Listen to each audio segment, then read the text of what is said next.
overflowing with noise, shallow takes, and information that evaporates the moment you hear it, Selenius Media exists for one purpose: to give you depth.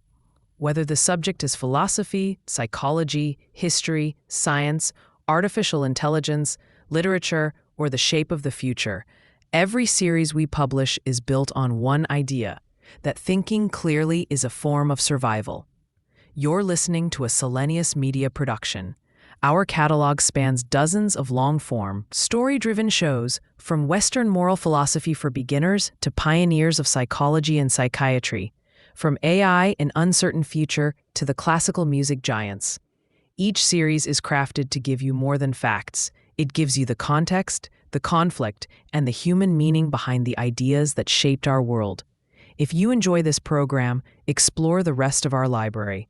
Every show is designed to stand alone, but together they form a larger project, a guided tour of the forces, intellectual, emotional, political, technological, that built the world we live in and the world we're about to enter.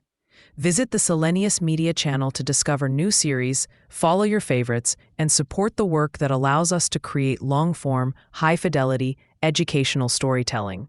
And please leave comments if you enjoy our shows. Now, let's begin. In a quiet Roman house in the middle of the 3rd century of our era, a man who did not want his birthday known and did not like to be painted sat surrounded by students, talking about how the soul could return to its true home. Outside, the empire was groaning under pressure: political instability, plagues, frontier wars, a sense that the old gods and old institutions were losing their grip. Inside, this man was building in conversation one of the most ambitious spiritual metaphysics the West would ever know. His name was Plotinus, and though he never set out to found a school, later generations would call his system Neoplatonism. In the long story of Western moral philosophy, he is the one who radically interiorizes ethics, making the good life a matter of turning inward and upward toward an ultimate source beyond being and thought. Plotinus was born around 204 CE, probably in Lycopolis in Roman Egypt, though he disliked speaking about his origins. What we know of him comes mostly from his devoted student and later editor, Porphyry, who wrote a short biography to preface the collected works. As a young man of 20-something, Plotinus found himself dissatisfied with the teachers available. He went from one philosophical circle to another, listening, questioning, feeling that none reached what he was unconsciously seeking. Then, someone suggested he go hear a certain Ammonius Saccas in Alexandria. Plotinus went, listened, and announced to a friend after the first lecture, "This is the man I was looking for." He stayed with Ammonius for 11 years. We know almost nothing about what Ammonius actually taught. He left no writings. But from Plotinus's later work, we can guess that Ammonius represented a living Platonist tradition, in which Plato's dialogues were read alongside Aristotle, the Stoics, and various religious currents, including Middle Platonic and perhaps Eastern ideas. For Plotinus, this tradition offered more than argument. It offered a path of ascent.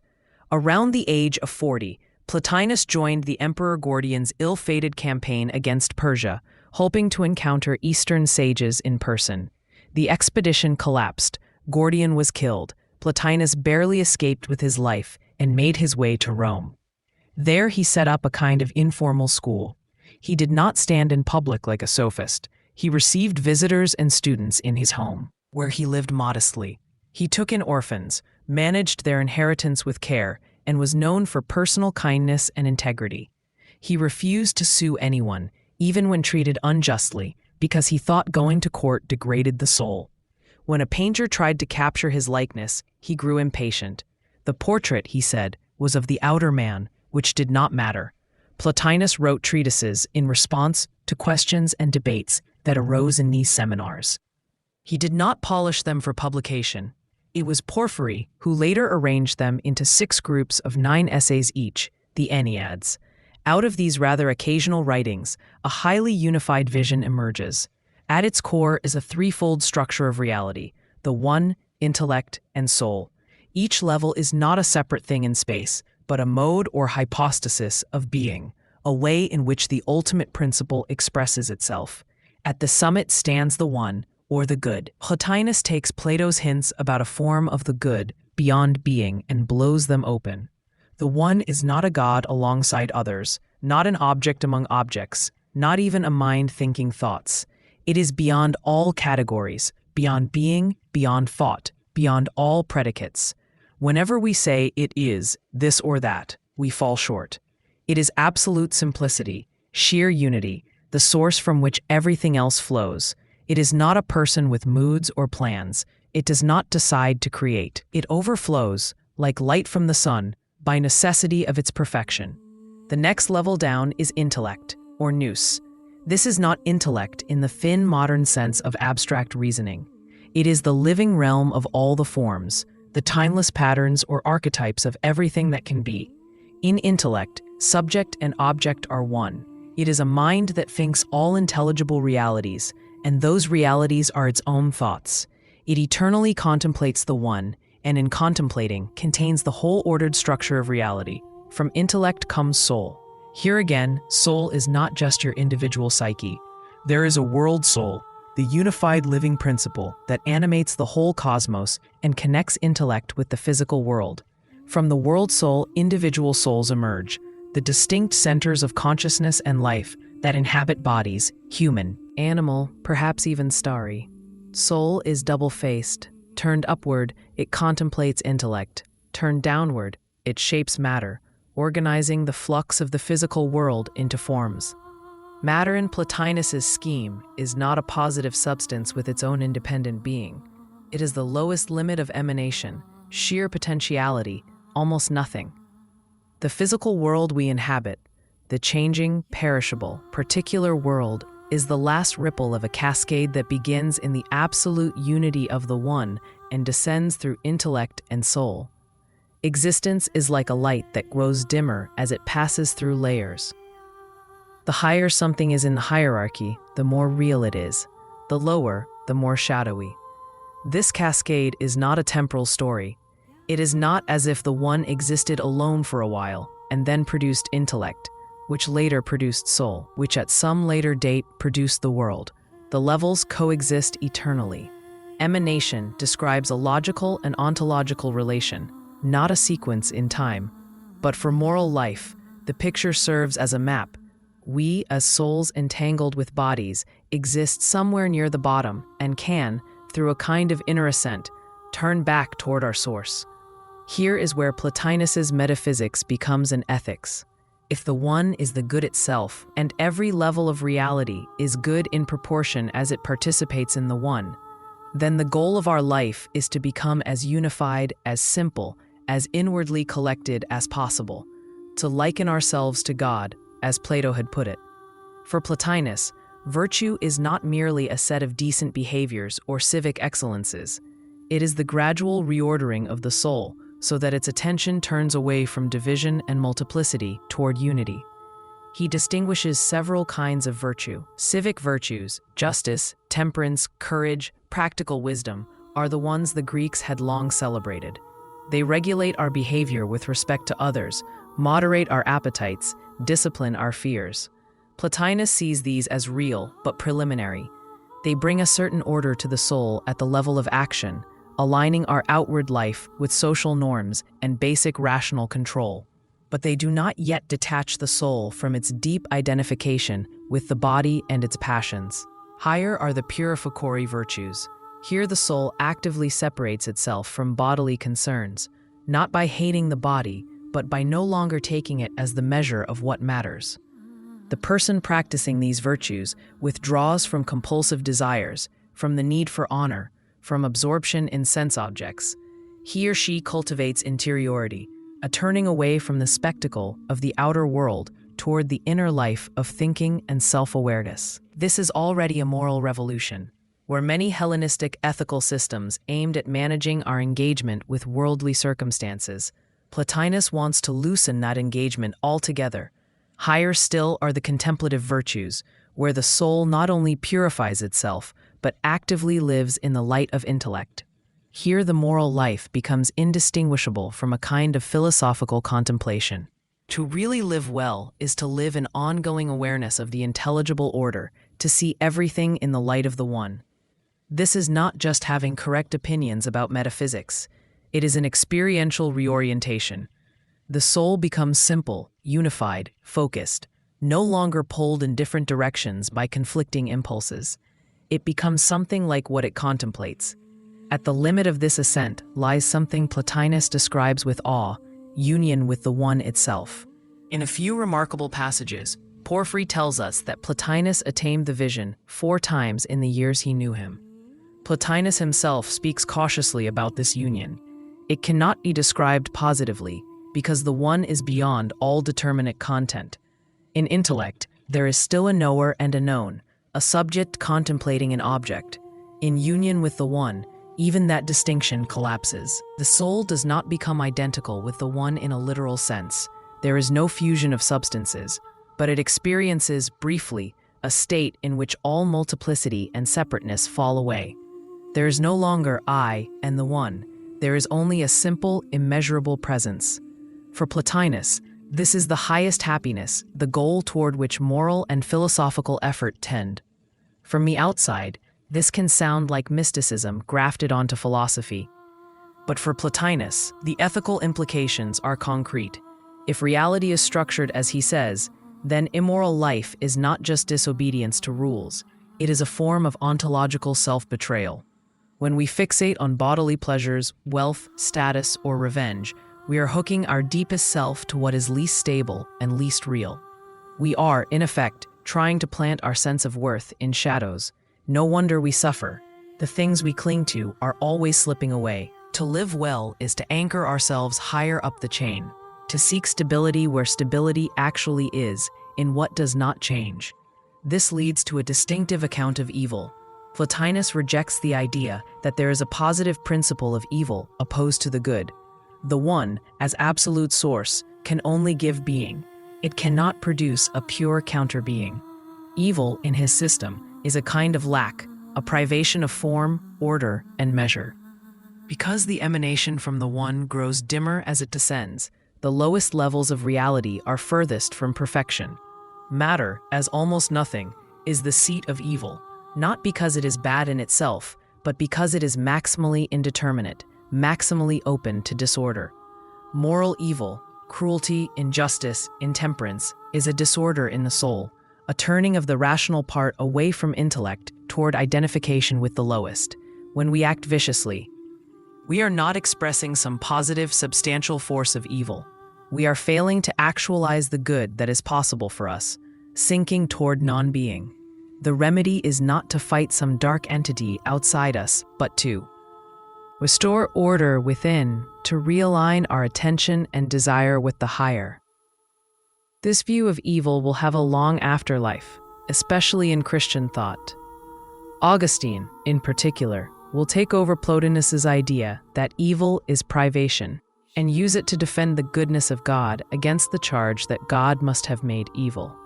If what we call evil is a lack of goodness rather than a thing in itself, then the blame falls on created wills that turn away from their source, not on the source itself. In this way, Plotinus's metaphysical ethics shapes centuries of moral theology. But even apart from later appropriation, his own ethical psychology is subtle. He knows that the soul is not a simple, homogeneous thing. It has layers. There is the part that descends and is fascinated by bodily life, by images and sensations. There is the part that remains always in intellect, never fully fallen. Moral development is, in a way, a matter of shifting our center of gravity. We cannot literally climb out of our bodies while we live, but we can change which part of ourselves we identify with. When we think, I, we normally mean the bundle of personal traits, memories, social roles, and bodily feelings.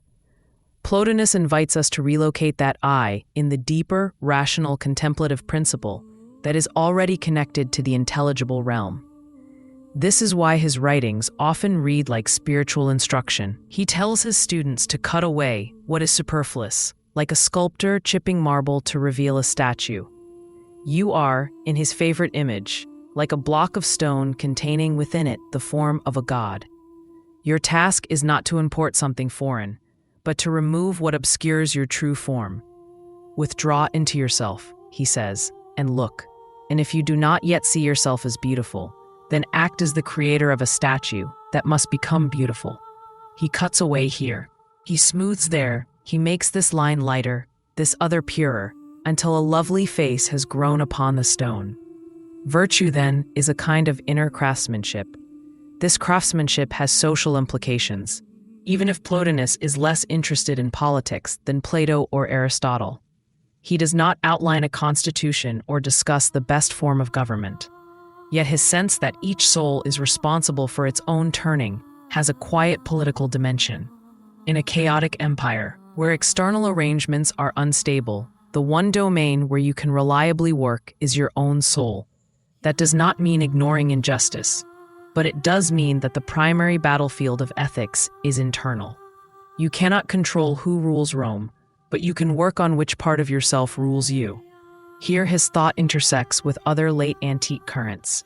Stoicism, too, had emphasized inner freedom in a world of external unfreedom. But whereas the Stoic made virtue a matter of rational assent to the logos that governs all events, Plotinus offers a more vertical picture. The rational part of the soul is not just accepting fate, it is climbing out of the realm where fate operates. The body, with its vulnerabilities, remains subject to causes and accidents. The deeper soul, if it truly lives in contemplation, is beyond harm in a more radical sense. They can kill you, a Stoic might say, but they cannot touch your virtue.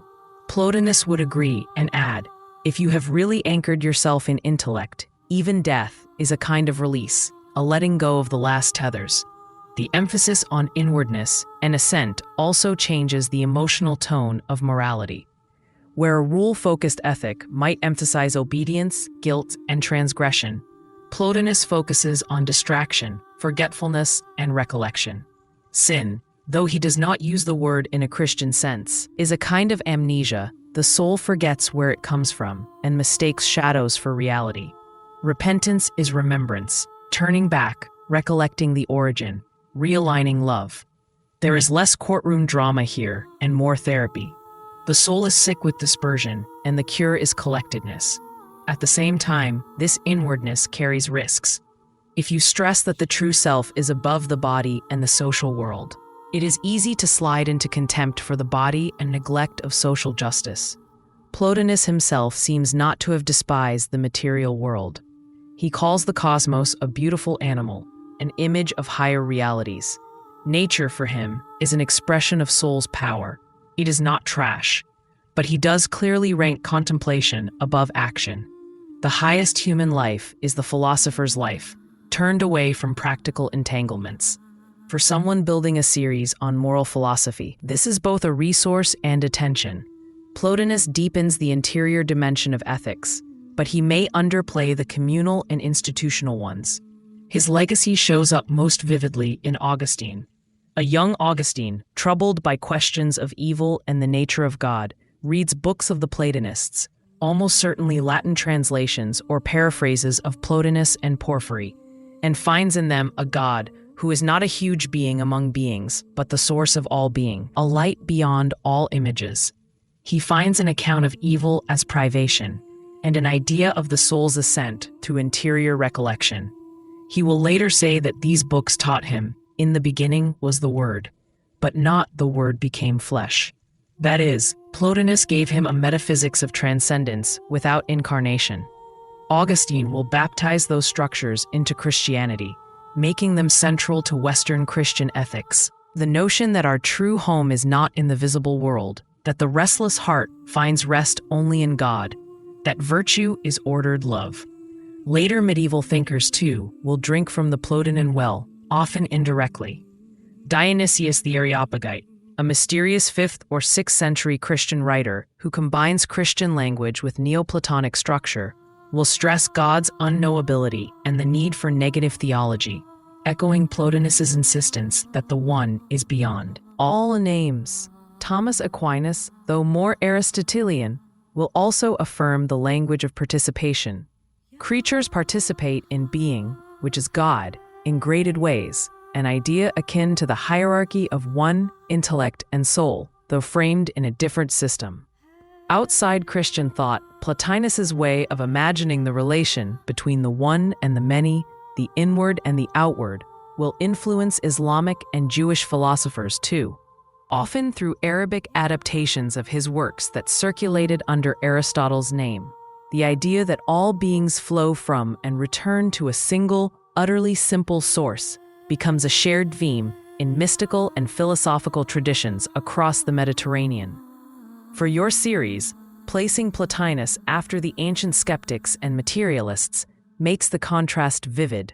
Protagoras and Gorgias undermined claims to absolute truth, emphasizing human measure and rhetorical construction. Pero and Sextus suspended judgment, seeking tranquility in not knowing. Lucretius built an ethic entirely within a mortal, atomistic universe, with no room for an overarching meaning. Plotinus, arriving later, does not refute their psychological insights. He acknowledges the flux and unreliability of the sensory world. But he is unwilling to treat that world as the whole story. He reasserts an objective hierarchy of value, grounded not in shifting convention, but in the very structure of reality.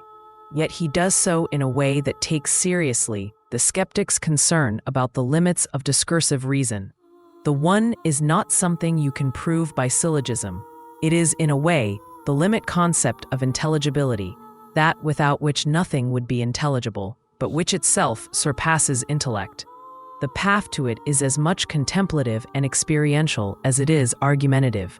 In that sense, Plotinus can be seen as absorbing skepticism into a higher synthesis. Yes, reason cannot grasp the ultimate. No, that does not mean there is no ultimate, only that we must undergo a transformation to touch it. Picture him one last time, in his house in Rome, thin and somewhat frail in his later years, his eyesight failing.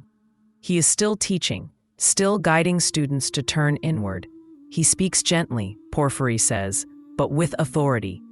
A visitor might see nothing spectacular, a small circle of men discussing abstract topics, but for those inside, the stakes are as high as they come. How to live in a crumbling world without despair. How to orient the soul towards something that cannot be destroyed.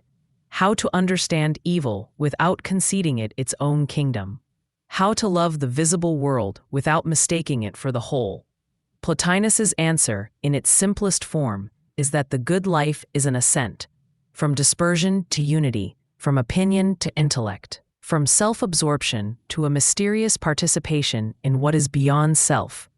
Whether or not one shares his metaphysics, the image of ethics as a sculpting of the soul toward greater inward coherence, greater clarity, greater rootedness in what does not pass away, remains one of the most powerful and enduring contributions to Western moral imagination.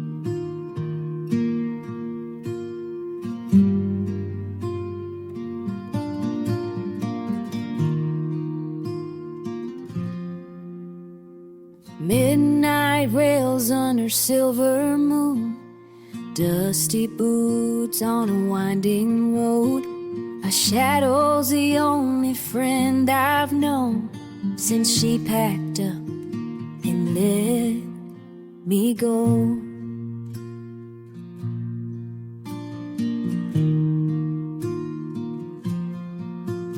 Empty whiskey bottle on the seat, her laugh still echoes in my bones. The saddle's heavy with memories. I ride alone where the wind still blows. Nowhere else to be, nowhere else to be, nowhere else to be.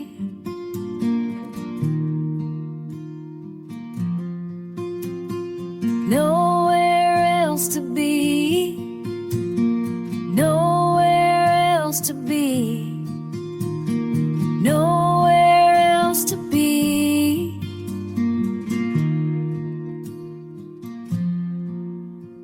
Sunrise paints the horizon gold, but it don't warm a lonesome soul.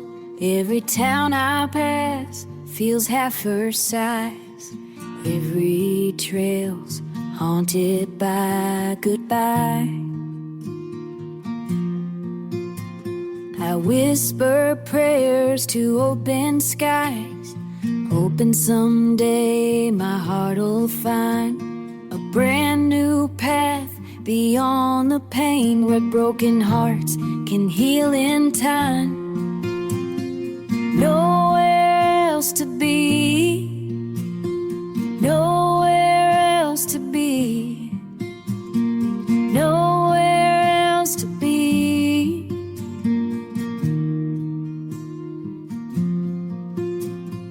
Nowhere else to be, nowhere else to be.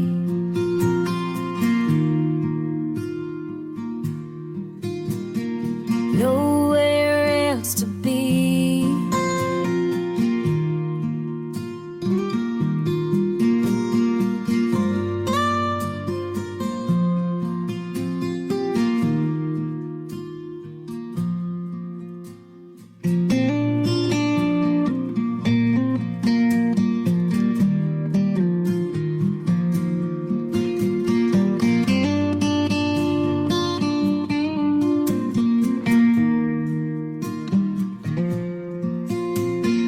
Nowhere else to be, nowhere else to be, nowhere else to be.